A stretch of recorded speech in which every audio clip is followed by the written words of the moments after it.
At the big board, NBC News national political correspondent, the one and only. We're going to check in on the state of the race so far, according to Steve Kornacki. 7 core battleground states. You see them in gray here. We're going to be returning to them over and over the next 63 days. But there's all sorts of paths for each candidate here, at least potentially. Now, there was some interesting number in terms of campaign spending, just to give you a sense of like where the campaigns are at. Donald Trump, they seem to be going all in on Pennsylvania and Georgia. Now, it's true that they have a lot of cash on hand still, and they're poised to make ad reservations as we sort of move into the fall. But right now, Kamala is massively outspending Trump in Michigan, Arizona, Wisconsin, North Carolina, and Nevada. And Trump is really focused on Pennsylvania and Georgia. Pennsylvania and Georgia are very crucial states this year. If you lose both Pennsylvania and Georgia, the idea that you could win the election is like really not great. But this is just such a massive spending disparity. And they're still spending less than the Kamala campaign in both of these states. We'll see what the ad buys look like in a couple weeks. But it's been a tick better for Harris and the Democrats in these 3, in Wisconsin, Michigan, and Pennsylvania. All 3 of them went for. And that's all she needs, bro. That is all she needs. She could lose every single other one of these other states. She could lose Nevada. She could lose Arizona. She could lose Georgia. She could lose North Carolina. And if she wins in Michigan, Wisconsin, and Pennsylvania, that's the whole ballgame. 20, and Harris's simplest path is probably just winning these 3 states. Let's turn them blue for the sake of showing you what that would mean in terms of the Electoral College. There you see it. And what does that give her? 270, exactly the magic number of electoral votes. Probably her simplest path. Now, from the Republican standpoint, what would Trump's simplest path be? Well, they'd obviously have to win one of these 3. The one that they're most invested in is Pennsylvania. They think maybe the fact that Harris didn't take Josh Shapiro, the governor there, maybe that was a missed opportunity for Democrats. The Republicans certainly right now spending. Now, reportedly, Kamala's internal polling showed that picking Shapiro didn't really provide them with any kind of meaningful boost in Pennsylvania. That's what's being reported. Who knows if it's true, but yeah. Extremely heavily here. If Trump were to succeed in flipping. To put it this way, like if their internal polling showed that Shapiro would give her +2, +3, +4, she would have picked him. And you know that they did internal polling. So I think you can just logically assume that that's what happened. Pennsylvania. Take a look at what that would do. First of all, you see Harris would then have to hold on. Now I want to look at the map again. 270 to win. So let's give Trump Pennsylvania, and let's give Biden Wisconsin and Michigan. In order to make it to 270, you could get there with North Carolina and any of these other states. That's quite a bit of electoral votes, 16 right there. She could get there by picking up Georgia and Nevada. She couldn't get there by just picking up these 2 states. So if she won Nevada and Arizona, these Sunbelt states here, but if she lost Georgia and North Carolina, then Trump would get to exactly 270. Pennsylvania, I'm sorry. So Pennsylvania is the most important state, and then the 2 next most important states are going to be North Carolina and Georgia. She would have to win one of these 2 states plus one of these other 2 states over here. So you could get there just by like Georgia and Nevada, for example. But this map kind of looks weird. Like, it's hard to imagine her losing Arizona and winning in Nevada, because I feel like her poll numbers have been better in Arizona. So more than likely it would be the opposite. It would be something like this. So she could win without Pennsylvania if she picked up Georgia and Arizona. And she is polling significantly better in both of these states than Biden was. Georgia has enormous amount of black voters, and she's polling so much better with black voters all over the country than Biden was. But yeah, she could get there with Georgia and Arizona, or North Carolina and Arizona. She could get there with North Carolina and Nevada. But she would have to win one of these 2 states here if she lost Pennsylvania. Of course, if she won Pennsylvania, let's get rid of Wisconsin. Now her map is like a little bit easier, because she could do this, and she could make up the difference with just 1 state. So she could lose Wisconsin, for example.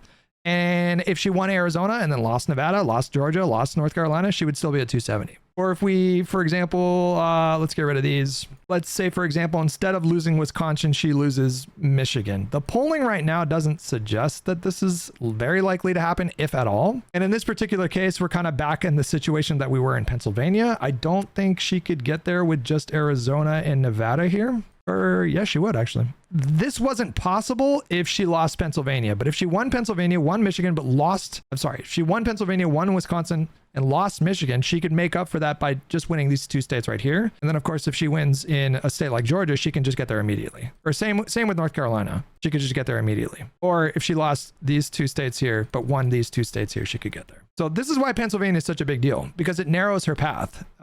If this goes to Trump, it's just her path is just more. She has to win one of these 2 states right here. And these states I think are going to be harder to earn for her or win for her than Nevada and Arizona. These 2 states look better for her right now according to the polls, not by much. Honestly, guys, all of these states are within like 0 to 2.5 points. So we're talking about statistically within the margin of error. So technically right now, all 4 of these states, I believe, are coin tosses, statistical coin tosses, with the slight edge to Kamala, I believe, in Nevada and Arizona, depending on the aggregate, and a slight edge to Trump in North Carolina and Georgia. And basically every pollster right now gives her a slight edge in these 3 states right here, which of course is all she needs to win. There's something about American politics. We're just addicted to really close elections. Do you really want to play this game with me right now? Do you really want to do this right now? Okay, do it.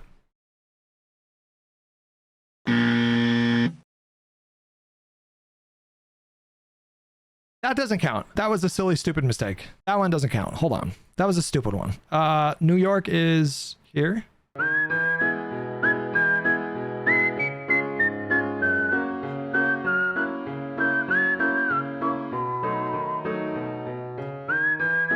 Mississippi, Montana, Arizona. All right, there we go. Yeah, Pennsylvania is just such a big deal. It's not undoable. Like if she loses in Pennsylvania, it's really not undoable. It's really not. She could just, either of these, if she wins either of these 2 states, then all she has to do is win 1 out of these 3. So I think with her polling right now, I wouldn't necessarily my pants if she lost Pennsylvania, but won in Michigan and Wisconsin, because there's a path here. It just relies on one of these 2 states. And honestly, right now, her numbers look like they just look so much better. Biden, I think, was down 7 points in North Carolina. I think he was down 6 points on average in Georgia. He was down around 5 to 6 points in Arizona. And I think he was down like 6 or 7 points in Nevada. And now, like, she's got the slight edge in these 2 states now, and she's just right there within striking distance of these 2 states. I guess maybe I would shit my pants a little bit if she lost Pennsylvania, because technically right now, like, if we're taking the polls at face value, Trump has the lead, the slight edge in both of these states. So yeah, never mind. I take it back. I think I would shit my pants a little bit. What does the polling show us right now? 538, North Carolina. Ooh, that's close. That's close. Ooh, that's close. That is a 0.3 difference, 0.4 difference. And then how's Georgia looking? Wait, what? She technically, this is new to me. According to 538, she has a slight edge in Georgia, which again makes sense because there's a lot of black voters in Georgia, like 30-40% of the state. How's Nevada looking? Oh, this is huge. Nice. And then Arizona, how's Arizona looking? Ooh, that's a close race in Arizona too. I mean, oh my God, guys, it's so close. This is a difference of 0.4. This is a difference of 0.7. This is a difference of 0.4. This is a difference of 0.2 in Arizona. It's so nuts. And then how's Pennsylvania looking? I think that's a little bit better. 1.2 points in Pennsylvania. This is a close race, guys. Michigan, a little bit more comfortable. It's a 2.4 point lead. I think Wisconsin is her best state, if I'm not mistaken. Yeah, she's up 3.2 points there.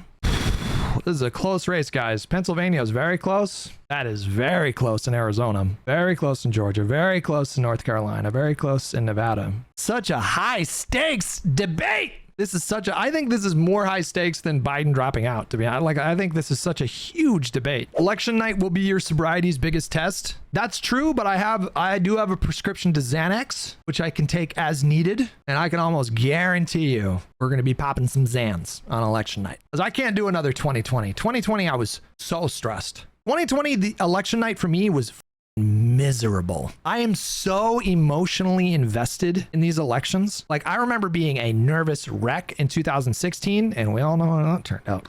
But at least we knew, like in 2016, at least we knew that night. In 2020, it was like drag. Like by the time I woke up the next morning, I was like, okay, we're good. But my sleep, okay, so my sleep was so bad in 2020 that, I mean, I had to drink a bunch of whiskey to fall asleep.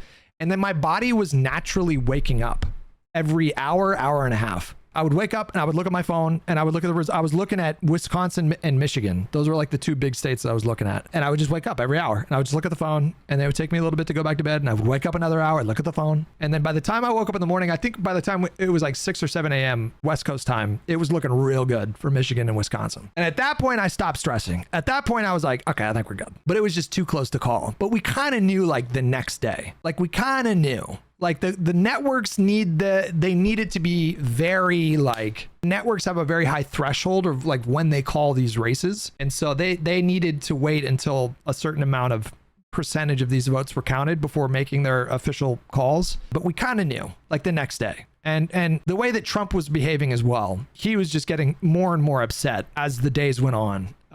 Yeah.